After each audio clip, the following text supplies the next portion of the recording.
আমাদের কাঠবাদাম গাছ, তো গাছটার নিচে বেশ বাদাম পড়ছে। এখন তো আসলে বর্ষাকালের সময় প্রায় সময় বৃষ্টি হয় এবং বৃষ্টিতে দেখা যাচ্ছে যে এই জায়গাগুলো পানিতে ভরা থাকে। তো এই কারণে বাদামগুলো নিচেই পড়ে আছে কাদার ভিতরে। তো একটু বাদাম খুঁড়তে আসলাম। এই কাঠবাদাম কিন্তু খেতে খুবই সুস্বাদু।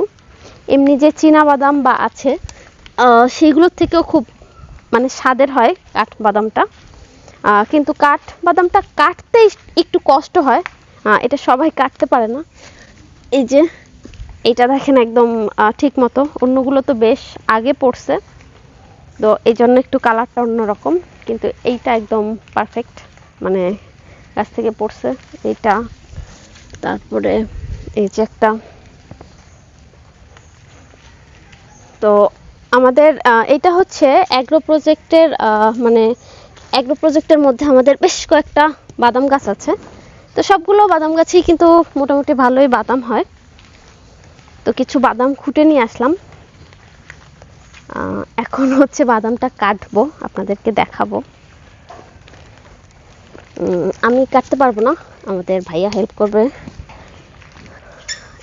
এটা তো একটা আনকমন ফল, তো আপনারা যদি কেউ চান কাঠবাদাম অর্ডার করতে, সে কিন্তু অর্ডার করতে পারেন, আমরা আপনাদেরকে দিতে পারবো। আর কাঠবাদামটা কিভাবে কাটতে হয় এটা একটু আপনাদেরকে দেখিয়ে দিচ্ছি।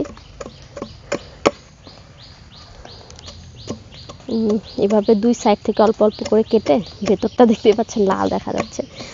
এটা হয়তো আজকে সকালেই পড়ছে গাছ থেকে। আর অন্য যেগুলো আছে এগুলো দেখা যায় আগে পড়ছে গাছ থেকে। এগুলো একটু শুকিয়ে নিতে হবে। আর নিচেই কিন্তু অনেক কাঠবাদাম আছে, হ্যাঁ, এগুলো একটু ধুয়ে শুকিয়ে নিলেই তারপর কাটলে ভালো হবে। এটা ভেজা ভেজা রয়েছে, তো শুকিয়ে নিলে ভালো হবে। এটা কাটা কিন্তু খুবই একটা মুশকিলের কাজ।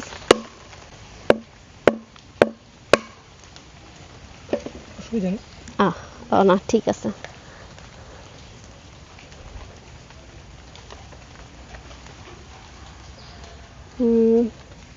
এই যে বাদামের ভেতরটা দেখতেই পাচ্ছেন ছোট।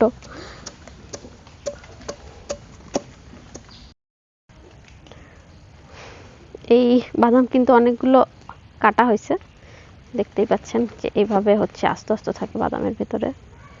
এই যে, তো খেতে কিন্তু খুবই সুস্বাদু। আপনারা যারা কাঠবাদাম নিতে চান তারা কিন্তু আমাদের থেকে অর্ডার করতে পারেন।